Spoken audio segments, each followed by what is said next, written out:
minutes tous les jours, c'est en France le temps passé en moyenne par un enfant de 2 ans devant les écrans, un temps qui grimpe à 1h20 pour un enfant de 3 ans et demi. Ces chiffres qui émanent d'une étude publiée il y a un an par Santé publique France ont de quoi inquiéter quand on sait que de nombreux experts décommandent totalement l'usage des écrans avant 3 ans. Mais les tout-petits sont confrontés au quotidien aux écrans, notamment de la télévision. Alors y a-t-il vraiment un danger ? Une partie de la réponse existe déjà. Les effets de la généralisation du petit écran sur la santé physique sont bien documentés, mettant en évidence une réduction de l'espérance de vie, des effets sur l'obésité, le diabète de type 2 et les affections cardiovasculaires. Mais aujourd'hui se pose la question des traces psychiques que ces usages peuvent laisser sur les enfants et adolescents. Quel est l'impact sur leur cerveau et sur leur développement ? Que valent les tablettes éducatives ? À partir de quel âge peuvent-ils en avoir ? Et comment les accompagner au mieux pour qu'ils utilisent avec intelligence les écrans ? Quant aux adultes qui sont en moyenne plus de 5 heures tous les jours rivés à ces écrans en dehors de tout usage professionnel, certains en deviennent addicts. À quel moment s'inquiéter et que faire ? Pour en parler, nous recevons Sylvie Chocron. Sylvie Chocron, bonjour. Bonjour Marina. Vous êtes neuropsychologue, directrice de recherche au CNRS et à l'Université de Paris, et autrice de l'ouvrage Dans le cerveau 2 aux éditions Les Presses de la Cité, un ouvrage absolument passionnant. Alors Noël approche, bien sûr on peut offrir votre livre aux parents, mais il peut être tentant d'offrir à ses enfants, aux petits-enfants, une tablette. Et c'est vrai qu'il y en a beaucoup qui sont proposés dès l'âge de 2 ans, qui sont qualifiés d'éducatives. On va voir si dans certaines conditions ces jeux peuvent effectivement être intéressants, mais pour l'instant on s'intéresse à l'impact des écrans sur les enfants. Les études que l'on a montrent que leur utilisation est corrélée à des retards de la parole, du langage, à des troubles de l'interaction, à des difficultés et à des retards sur le plan psychomoteur. Un peu d'explication quand même. Bah oui, merci Marina d'aborder ce sujet parce que c'est vraiment un sujet d'actualité. Alors, on oublie souvent que le bébé, entre 0 et 2-3 ans, il est fait pour percevoir tout ce qu'il y a autour de lui, pour apprendre à voir, pour apprendre à entendre, à toucher, à manipuler, pour apprendre à mettre en relation ce qu'il perçoit et les gestes qu'il va faire, et pour faire tout ça en compagnie d'un adulte. En tout cas, d'une personne à côté de lui avec qui il va pouvoir interagir. Et donc, on oublie que les bébés et les tout petits n'apprennent pas, ne peuvent pas apprendre d'un écran, aussi intéressant soit l'application qu'on lui propose, parce qu'il a besoin de manipuler, il a besoin de faire des expériences, il a besoin d'extraire des règles. Vous avez sans doute vu des bébés qui font tomber un objet, on leur redonne, ils le refont tomber. On a l'impression que ça sert à rien, mais en réalité, en faisant ça, ils perçoivent l'objet, ils le ressentent, ils sentent le poids, ils voient ce que ça fait de le faire tomber, et surtout, ils voient qu'il y a un adulte qui est là pour leur rendre, et il y a une relation qui s'établit autour de ça. C'est Et ça donc, que les tablettes ne peuvent pas faire et que le cerveau de exactement. l'enfant va faire. Exactement. Et donc, le cerveau de l'enfant, il a besoin de toucher des objets en 3 dimensions, il a besoin de les manipuler, il a besoin de les voir sous des éclairages différents, il a besoin de voir ce qui se passe, parce que parfois, peut-être que l'adulte va pas ramasser l'objet. Et pourquoi est-ce qu'il ne le ramasse pas à ce moment-là ? Et donc, du coup, toutes ces activités, toutes ces perceptions, elles sont cruciales pour le développement de l'enfant parce qu'on sait que l'intelligence du bébé, elle est surtout sensorimotrice. C'est-à-dire qu'une orange dans un écran, c'est pas une orange dans la main du Pas bébé. du tout, parce que l'orange dans la main du bébé, elle a une odeur, elle a un poids, elle a une texture, elle a une couleur qui n'est pas la même que celle qui est sur l'écran. Et puis surtout, cette orange, elle varie. Lundi, ça va être une orange d'une certaine taille, mais mercredi d'une autre taille. Et du coup, l'enfant, il apprend que, attention, l'orange, elle peut avoir différentes apparences, différentes couleurs, différentes formes. Ce que la tablette ne peut pas faire, parce qu'elle présente un monde stéréotypé à l'enfant, qui est toujours le même, et qui finalement ne lui permet pas de se construire ses règles qui vont lui permettre de développer son cerveau. Et vous allez même plus loin, vous dites que ces tablettes sont moins intelligentes que nous Bien et que sûr. c'est ça qui aurait un impact sur notre cerveau et ses fonctions. Bien sûr, parce qu'en fait, vous savez qu'on a pris l'habitude d'accoler le terme intelligent à tout ce qui est autour de nous. Donc, on a une maison intelligente, un frigo intelligent, on a une lampe intelligente, un chauffage intelligent, une voiture intelligente. Tout le monde est intelligent, tous les objets autour de nous sont intelligents. Mais à ce moment-là, il faut s'interroger sur qu'est-ce que c'est que l'intelligence. Or, on sait, nous, neuroscientifiques, que l'intelligence, c'est un mot qu'on n'utilise pas beaucoup. On sait que ce qu'on a, c'est une capacité à s'adapter de manière originale à des situations pour résoudre des problèmes. Je vois pas ce qui est original dans une application pour un bébé qui va lui présenter sans cesse la même chose, avec la même musique, avec le même déroulé. Et donc, vous voyez, le bébé, il peut pas trouver une solution originale à chaque fois parce que ce qu'on lui propose ne varie même pas. Et donc, moi, j'ai été effrayée cet été de voir des enfants de 18 mois qui, pendant qu'ils sont au restaurant avec leurs parents, sont en boucle devant une application qui fait la même musique, leur propose la même chose. Ils vont appuyer sur un bouton et ça va repartir du début. Et donc, en fait, il y a absolument aucune originalité. Il y a rien qui stimule leur cerveau, mais on appelle ça une application intelligente. Ça permet surtout aux parents de manger tranquillement quand même Exactement. et de profiter des amis. On dit aussi que ça provoque des troubles de l'attention. On se dit quand même que concentrer sur un écran, ça va permettre d'apprendre aux enfants justement à focaliser leur attention et pas le Alors, contraire, hein. alors, merci Marina de poser cette question parce que c'est effectivement à l'heure. Et je vais vous expliquer pourquoi. Dans la vraie vie, quand vous êtes au travail, vous décidez de porter votre attention sur quelque chose et vous décidez du temps pendant lequel vous allez porter votre attention. En tout cas, c'est comme ça que ça devrait être, même si c'est de plus en plus difficile de le faire. Ce que fait l'écran, c'est qu'il va capter votre attention passivement. C'est lui qui vous envoie des stimuli et vous, simplement, vous y répondez. Donc, vous devenez une machine à répondre à une stimulation qu'on vous envoie à intervalles réguliers et qui va mobiliser votre attention. Mais ça n'a rien à voir, cette attention automatique que vous utilisez n'a rien à voir avec l'attention volontaire qu'il vous faudrait si vous décidiez de lire un livre, par exemple, ou de travailler sur un dossier. Et donc, du coup, on est biaisé, on a cette illusion de pouvoir faire attention et surtout de pouvoir faire attention à plein de choses en même temps, là où en réalité, notre attention est captée passivement par des outils qui viennent nous chercher et qui nous empêchent, qui nous enlèvent notre capacité à faire attention volontairement. Or, clairement, le traitement cognitif et le stockage des informations perçues sont en passe de se modifier, hein, en fonction de nos pratiques numériques. Mais plus étonnant, notre vision aussi. Vous dites qu'il y a un impact sur notre champ visuel et notre capacité à détecter des informations dans notre champ visuel. Mais oui, bien sûr, parce que il vous aura pas échappé que les écrans ou les tablettes constituent un espace très restreint, tout petit. Et donc, on se rend compte qu'actuellement, les enfants prennent l'habitude de regarder et de faire attention à cet espace tout petit qui est l'écran du téléphone ou de la tablette et perdent l'habitude de traiter un grand champ visuel en y faisant attention, comme celui qui est à l'extérieur quand on marche. Et donc, du coup, on constate qu'il y a non seulement une épidémie de myopie parce que les écrans sont utilisés à l'intérieur et que pour protéger nos yeux, on a besoin de la composition de l'air extérieur, parce que l'air à l'intérieur d'une maison, d'un appartement, n'est pas du tout bénéfique pour notre œil et la sécheresse qui va en découler peut générer des myopies, mais aussi surtout parce qu'on devient myope lorsqu'on n'utilise que notre vision de près et pas notre vision de loin. Or, comme les enfants, le temps qu'ils passent sur les écrans, c'est du temps qu'ils ne passent pas à jouer dehors, à jouer dans des grands espaces, bah finalement, ils sont constamment dans une vision de près à l'intérieur, qui d'une part favorise la myopie, et d'autre part restreint la taille du champ visuel sur lequel ils peuvent faire attention. Si jamais on leur met des lunettes à filtre bleu, là, ça change beaucoup les choses ou Alors pas? ça protège l'œil, mais ça ne protège pas de cette perte finalement d'un grand champ visuel auquel vous faites attention. L'autre chose, c'est qu'il vous a pas échappé qu'à une cérémonie où devant un magnifique point de vue, vous avez une mer d'écran devant vous, parce que les gens ne regardent plus avec leurs yeux, mais avec leur téléphone, par le biais de leur écran, pour garder ce souvenir dans leur téléphone. Mais finalement, ce qu'ils perdent aussi, c'est la mémoire visuelle.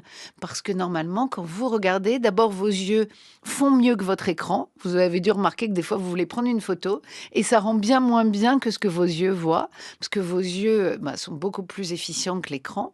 Et puis aussi parce que vous faites plus ce travail de mémoriser visuellement.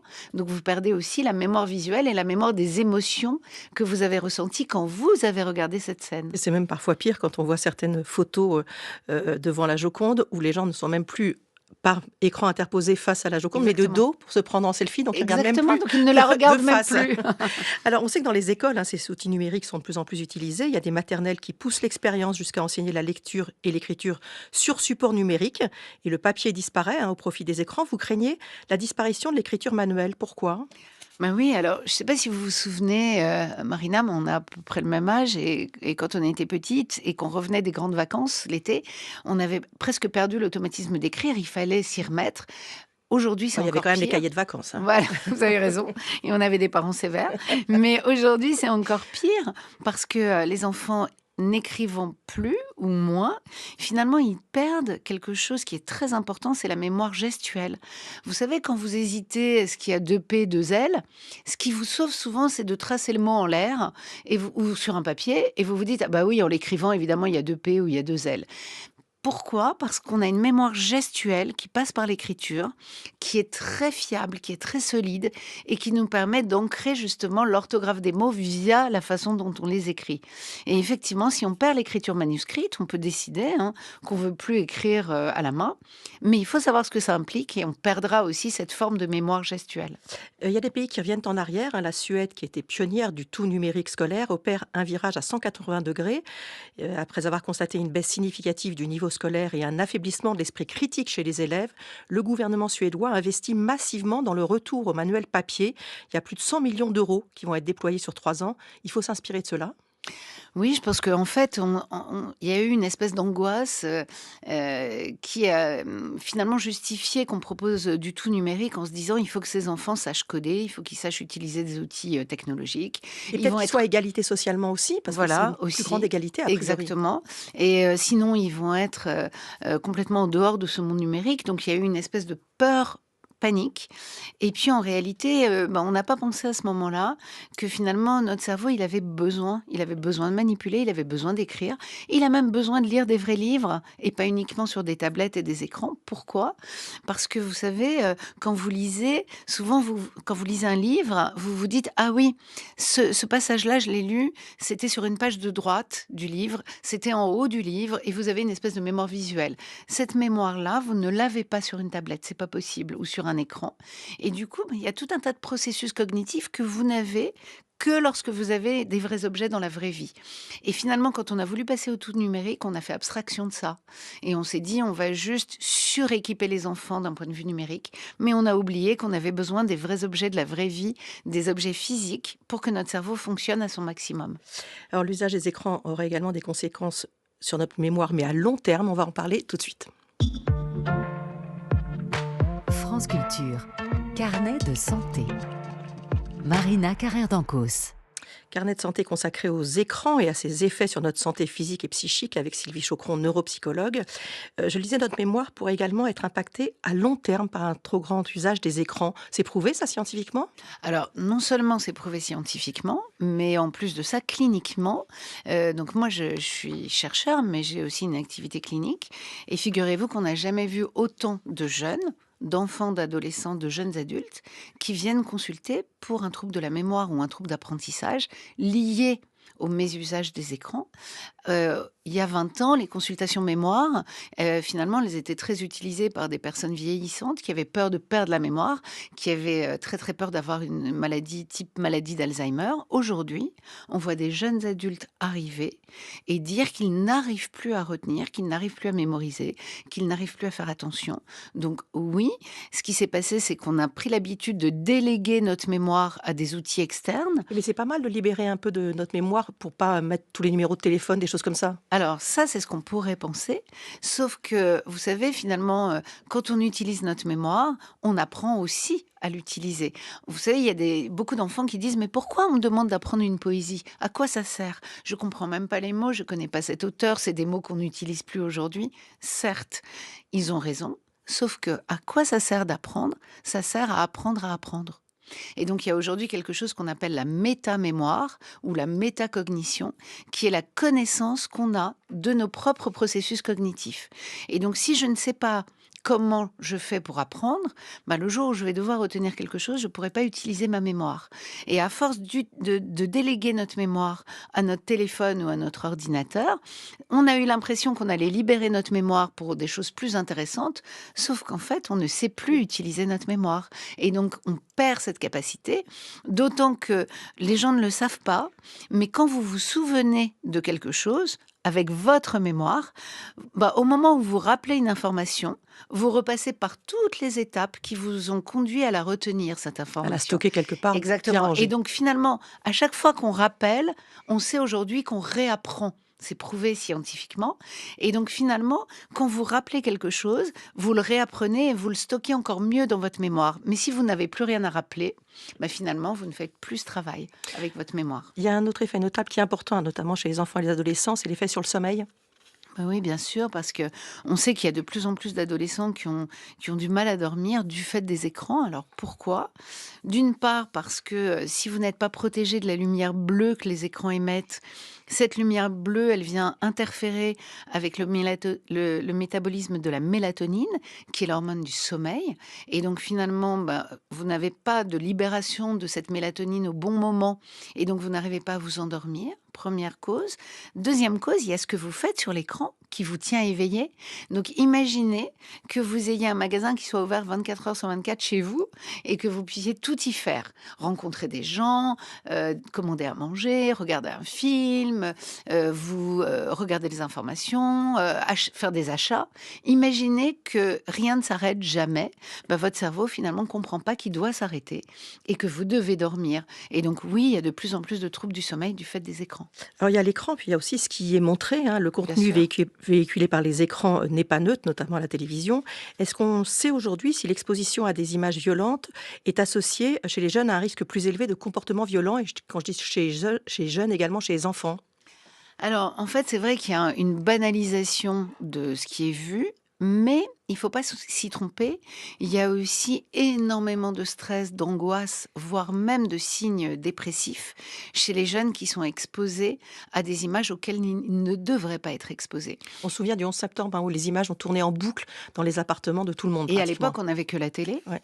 et on avait peu d'écrans. Il faut imaginer ce que c'est aujourd'hui quand, dans la cour de récréation ou chez des amis après l'école, un enfant de 6 ans, 7 ans, 8 ans va être exposé à des contenus violents, pornographiques, des choses auxquelles il ne devrait pas être exposé. On sait que cela génère des troubles vraiment psychopathologiques, vraiment des troubles graves chez les enfants qui ne savent pas quoi faire et qui ne sont pas équipés pour voir ce contenu, dont ils comprennent très bien d'ailleurs que c'est quelque chose dont ils ne peuvent pas parler à leurs parents parce qu'ils n'auraient pas dû le voir.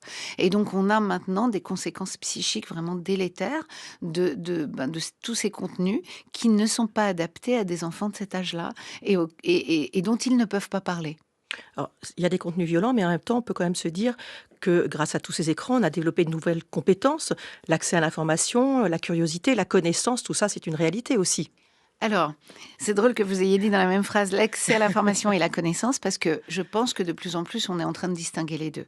C'est-à-dire qu'on a accès à des informations, mais est-ce que pour autant ce sont des connaissances? C'est là où on a un problème. Parce que finalement, on se rend compte, vous me demandiez tout à l'heure, est-ce qu'on a des preuves que tout ça affecte notre mémoire? Figurez-vous qu'il y a eu des études qui ont montré que tout ce que vous voyez sur vos écrans, en allant très vite et en consultant via vos réseaux sociaux ou via des sites d'information, finalement, vous ne le mémorisez pas. Et non seulement vous ne le mémorisez pas à long terme, mais en plus de ça, vous ne prenez pas le temps d'y penser, ni d'en débattre avec les gens, ni de critiquer les informations. Et finalement, est-ce que ce sont des véritables connaissances ou est-ce que ce sont des informations qui défilent à toute allure, que votre cerveau n'a pas le temps de critiquer, de digérer, d'échanger? La question se pose. On comprend bien qu'il y a un impact sur notre cerveau et ses fonctions, mais la réalité, elle est là. Les écrans ne vont pas disparaître de notre quotidien, et ce, dès le plus jeune âge. Au contraire, on va être de plus en plus exposé. Donc, il faut accompagner les tout-petits dans leur utilisation et à tout âge apprendre à s'en servir avec intelligence. On en parle tout de suite. France Culture, carnet de santé. Marina Carrère-Dancos. Carnet de santé consacré aux écrans omniprésents dans nos vies dès le plus jeune âge et au bon usage qui devrait en être fait pour qu'ils soient plus des amis que des ennemis de notre cerveau. Pour en parler, Sylvie Chaucron, neuropsychologue, une émission préparée par Anne-Claire Bazin, réalisée par Thomas Jost avec à la technique Marie-Claire Oumabadi et Édouard Rubenstein à la vidéo. La règle numéro 1, c'est donc clairement d'accompagner les enfants. Il y a en effet certains jeux, on dit, qui pourraient un peu améliorer quand même la motricité fine, l'écriture ou encore l'apprentissage des mots dans certaines conditions, c'est-à-dire être accompagné et qu'il y ait une interactivité pour surtout que l'enfant ne soit pas passif. C'est ça un peu la règle? Alors oui, bien sûr, on va pas mettre les écrans à la poubelle, c'est pas du tout mon discours et on va pas empêcher les enfants d'utiliser des écrans, pas du tout. Par contre, il y a une différence entre faire une activité avec un enfant et le laisser passivement face à la télé, face à un écran ou face à une application. D'abord parce que, on rappellera jamais assez que l'être humain, c'est un animal social et qu'on a besoin d'interaction et on a besoin de ces interactions sociales même pour apprendre et on sait bien, il y a eu des études sur les enfants qui ont été dans des orphelinats en Roumanie, qui n'ont pas été stimulés, mais surtout qui n'ont pas eu d'interaction et ben, on sait aujourd'hui, Marina, que ces expériences-là, elles laissent une trace dans le cerveau qui est équivalente à une lésion cérébrale. Donc, on sait que ça va affecter le développement de l'enfant. Donc, l'enfant a besoin d'interagir, même dans l'apprentissage et surtout dans l'apprentissage. Première règle. Deuxième chose, c'est qu'on va pouvoir choisir le contenu et puis on va même pouvoir alterner les rôles. C'est-à-dire qu'à un moment, c'est le parent qui fait sur l'écran, la tablette, à un autre moment, c'est l'enfant. On va le guider et bien sûr qu'on peut se servir des tablettes pour entraîner, par exemple, le geste quand on va être en plein apprentissage de l'écriture. Bien sûr que c'est plus pratique de faire ça sur un écran, encore que les enfants adorent tremper leurs doigts dans du ketchup et sur une nappe en papier blanc, tracer des choses avec leurs doigts. C'est bien. Mais, Ils vont vous mais- écouter, ils vont le faire tout à l'heure. Exactement. Mais donc, oui, l'interaction, elle va servir à guider, elle va servir à partager l'activité, elle va servir à échanger les rôles, elle va servir à interagir et puis surtout, elle va servir à finalement décider combien de temps on passe sur l'écran. Parce que moi, j'entends souvent des parents qui se plaignent du temps que les enfants passent sur les écrans. Sauf qu'il faut savoir que toutes ces applications et toute cette nouvelle technologie, elles sont faites pour capter notre attention et pour nous faire oublier le temps qu'on passe dessus. Et donc, vous ne pouvez pas demander à un enfant d'être engagé dans une tâche et de savoir combien de temps il y passe et de se contrôler lui-même.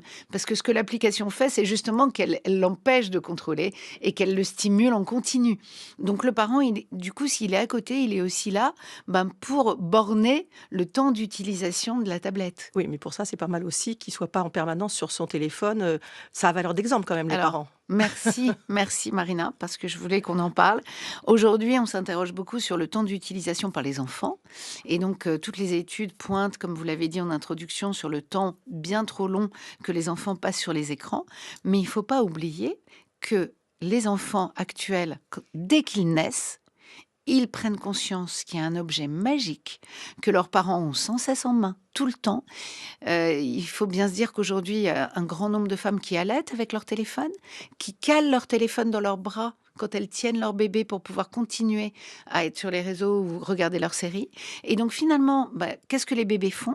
Ils grandissent en se disant, le jour où je pourrai attraper un objet, c'est cet objet-là qu'il faut que j'attrape, parce que c'est l'objet qui a l'air le plus précieux pour mes parents. Et donc, vous savez, moi, il m'est arrivé d'être dans le métro pendant 20 minutes et de ne pas savoir avec qui un petit enfant de 18 mois était, parce que pendant toute la durée du trajet, il n'y avait pas un échange de regard entre un adulte assis près de lui et le bébé, et que finalement, les trois adultes assis autour de lui étaient sur leur téléphone. Bon, on est d'accord de toute façon sur la règle des 3 ans, pas d'écran avant 3 ans.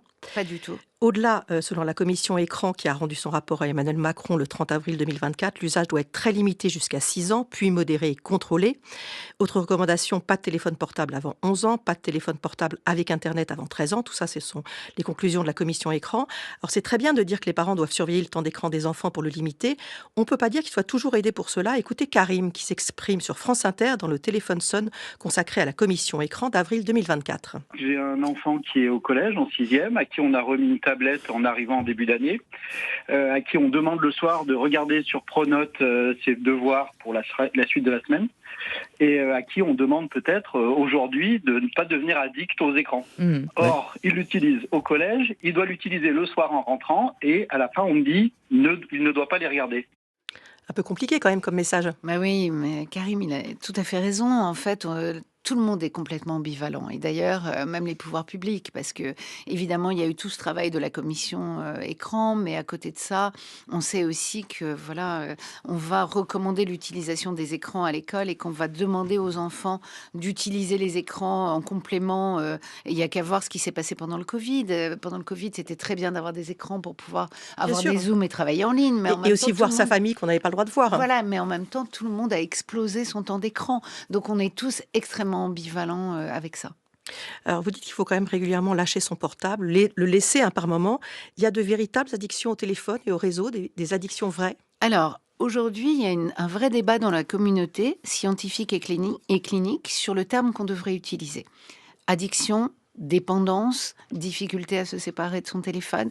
Donc, vraiment, le débat fait rage. Moi, je parle de dépendance parce que clairement, quand on a l'impression qu'on ne pourra pas vivre toute la journée si on est parti sans son téléphone, qu'on est prêt à refaire le chemin au sens inverse pour aller le chercher, quand on a l'impression qu'il nous manque une partie de nous-mêmes, puisque évidemment le téléphone est devenu une extension de nous-mêmes, donc oui, moi je pense qu'on peut parler de dépendance. Alors, les jeunes sont vraiment très accros, notamment aux réseaux sociaux. C'est quoi le danger? On ne parle pas du danger effectivement, de laisser une trace de son adresse ou des pédophiles en ligne. C'est pas de ça dont on parle, mais le danger pour le cerveau des jeunes. C'est quoi le problème des réseaux? Alors, le problème des réseaux, il est multiple. D'abord, il y a une étude qui a montré que plus on a des amis virtuels, plus le nombre d'amis virtuels est grand, moins on a d'amis dans la vie réelle et moins on a d'interactions réelles. Donc là, les études sont formelles, ça a été répliqué. Donc, il y a une tendance paradoxale à l'isolement social chez les personnes qui surutilisent les réseaux sociaux. Ça, c'est la première chose. L'illusion d'avoir des amis, alors qu'on a de moins en moins d'interactions.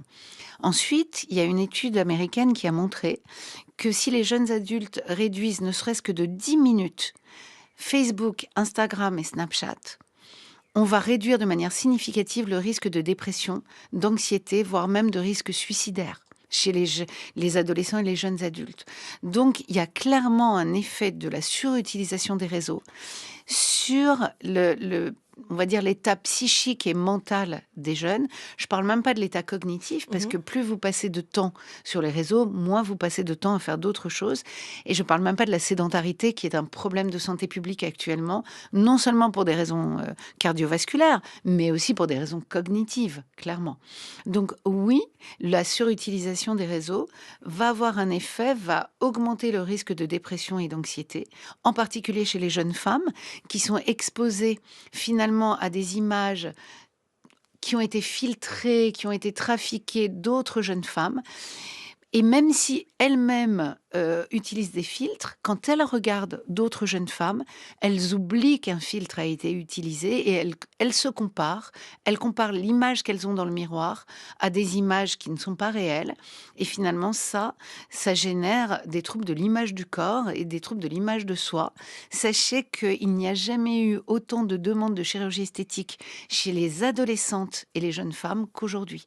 Et surtout qu'après le confinement, où tout le monde regardait, se voyait sur des écrans et ne supportait pas son image. Est-ce qu'on peut dire à nos ados que avec les réseaux sociaux, ils sont totalement passifs et manipulés? On peut quand même leur dire ça pour essayer de les décrocher un petit peu, ils sont pas décisionnaires en fait sur les réseaux. En fait, si on leur dit ça comme ça, on risque de se heurter. J'entends bien qu'il faut le dire avec délicatesse. Mais si on refait tout le chemin et qu'on leur montre, voilà, tu vois cette photo que tu as postée, qui a été filtrée, il faut que tu te dises, il faut que tu puisses critiquer ce que tu vois et que tu te dises que les autres ont fait la même chose, ça aide.